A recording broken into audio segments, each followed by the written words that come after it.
Did nobody check him for no steroid. I said, he had quick hands, he would hit. I said, why y'all ain't checking for steroid? He ain't checking steroid. And then... You think he was on steroids? Of course he was on steroids. What we don't talk about is, Canelo. Steroids. Responsible for the performance-enhancing drugs that are being used by fighters that fought in his gym. Specifically, off the top of my head, you have Canelo Alvarez. Canelo Alvarez had popped for boxing fights of all time, in my opinion. Yeah. So I feel like I'm 100% confident in myself.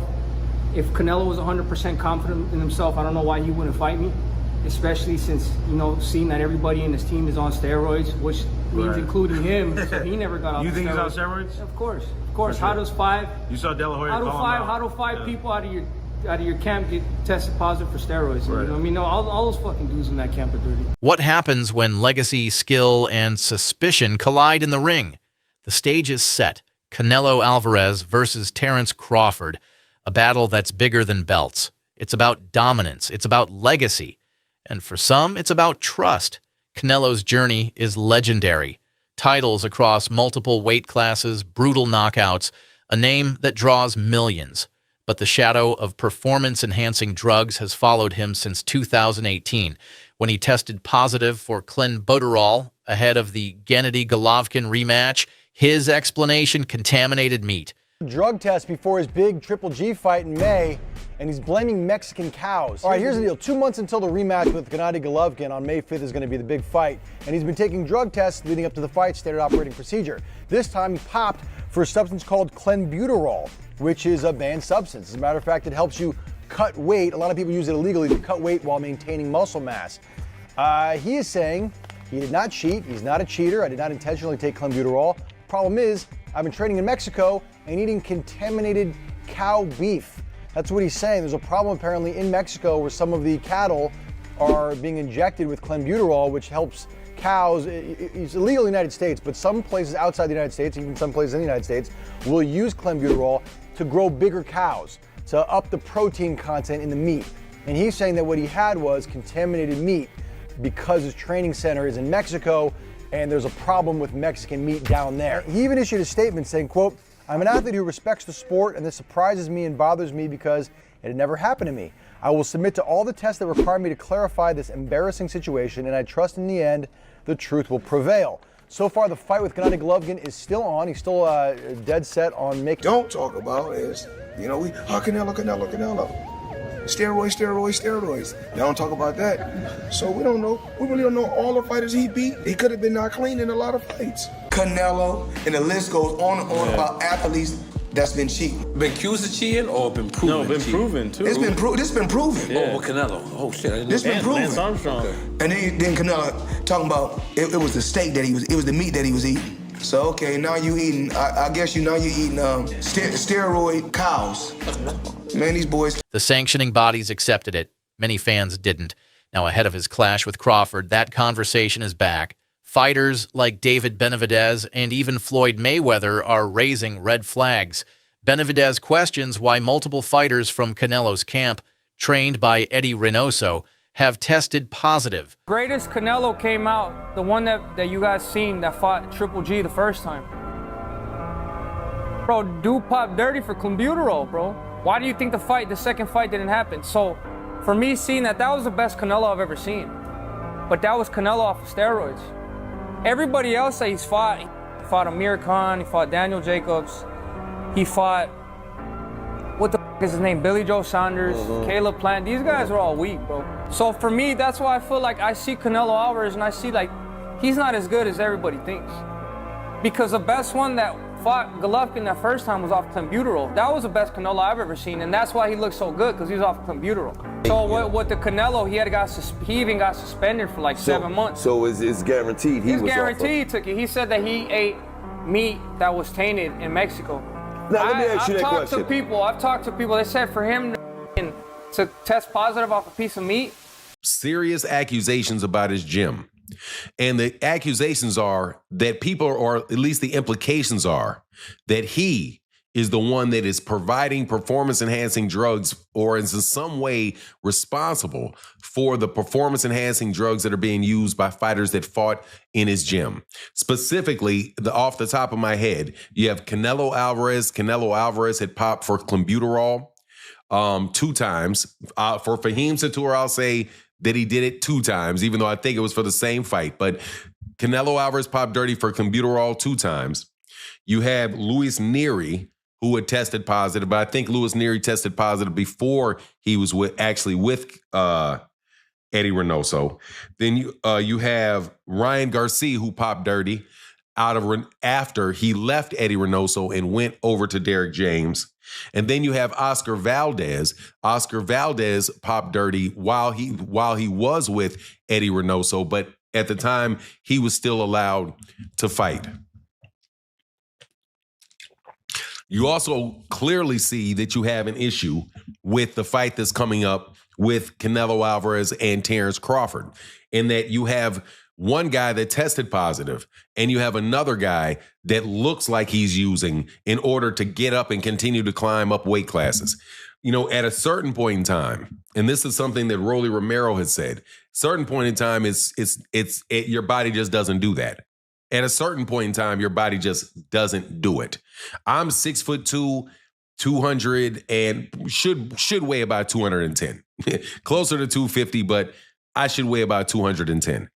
I'm not gonna get up. If I was 210 now at 50 years. Floyd calls out boxing's double standards, claiming marketable fighters like Canelo get a pass, others don't. But let's not forget the challenger, Terrence Bud Crawford, undefeated pound-for-pound elite. A fighter who adapts, switches stances mid-fight, and finishes with precision. This will be his first test at 168 pounds, but his preparation has been surgical. I'm juicing. If for a 30-year-old, right, you remember, your body grows, men's body can grow in height and length up until to the extreme in your 20s. By the time you're 20, your height and all that stuff is there, right? Your height and your length. In your mid-20s, by the time you're 29, your musculature is pretty much there. It gets harder to gain and put on muscle after. What up, everybody? It's your boy MC from MCTV. I wouldn't be surprised if Canelo Alvarez is on steroids right now as we speak and is going to be fully juiced with something that hasn't even hit the market yet. Think about it. He's pretty much a billionaire. He has access to everything. How do you deal with someone like that? Well, I don't know. Did nobody switch up on me a lot, so it's hard for me to say. But I know life is about adjustment. You have to make adjustment. To be successful, adjustment is always going to be the difference between how far you gonna go. And this is the last one because I just thought of something. Obviously, Fury Usyk, a lot of people are talking about for undisputed. You were a smaller guy, and you almost beat. A lot of people thought you beat Nikolai Valuev, who's even taller. Even taller than Tyson Fury. How does a small guy Usyk defeat a tall guy like Tyson? He's gonna get the victory. Second of all, I'm just happy for him and the team. So the world can see once again why he considered the best pound-for-pound fighter in the world. There was many a time where he was maybe struggling to get certain fights, and then he had to almost kick that door down. Is it nice to see him sort of getting the fruits of his labour now and getting that generational wealth off the back of what is, obviously it's a hard career boxing, you don't get given anything. Definitely that. Definitely good to see him get, like you say, fruits of his wealth. Get me fights that, again, will show the world why he's the best fighter in the world. Show the world why he's the best fighter in the world. I'm just happy for him. Sparring bigger men, fine-tuning every detail. Support is pouring in from legends like Evander Holyfield and even Shaquille O'Neal, who boldly predicts Crawford will knock Canelo out. So who has the edge? The seasoned powerhouse with a history. People with Canelo before Canelo's last fight, but then after Canelo's last fight, it seems like it's more 50-50 now. So everything is just the build-up for that fight is just going to be absolutely magnetizing. Like that fight, it's garnered so much more buzz after Canelo's last fight, and Bud is Bud. He's one of the greatest fighters in boxing history. He is one of the greatest fighters in boxing history. So it's going to be a fight. It's going to be awesome to watch. Have you sparred any of them? I haven't sparred Bud yet. I haven't been in Canelo's camp. I've met Canelo a few times. I love Canelo's team. Canelo's one of my favorite fighters. He's been my favorite fighter for the longest time. But you know, I have to be Team Bud because me and Bud are cool, and I have so much belief in Bud, and I know who he is as a fighter. He is one of the greats. So he could do anything you know, he wants.